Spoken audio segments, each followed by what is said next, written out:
మీ savings అకౌంట్లో 50 లక్షల రూపాయలు ఉన్నాయనుకుందాం. బ్యాంకులో పనిచేసే స్వీపర్ కూడా మిమ్మల్ని పట్టించుకోడు.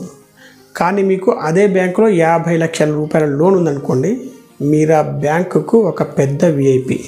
మీ సిబిల్ స్కోర్ 800 పైన ఉండి మీకు ఎటువంటి లోన్ లేకపోతే మీరు ఒక పెద్ద ద్రోహి బ్యాంక్ దృష్టిలో. బ్యాంకులకు కావాల్సింది కస్టమర్లు కాదు, బక్రాలు. చిన్న బక్రాలు, పెద్ద బక్రాలు. పర్సనల్ లోన్ తీసుకునే వాళ్ళు చిన్న బక్రాలు, క్రెడిట్ కార్డు మీద లోన్ తీసుకునే వాళ్ళు పెద్ద బక్రాలు. మన 2 తెలుగు రాష్ట్రాల్ని తాగుబోతులు ఎంత సమర్థంగా నడిపిస్తారో బ్యాంకుల్ని కూడా అంతే సమర్థంగా నడిపించేది ఈ బక్రాలే.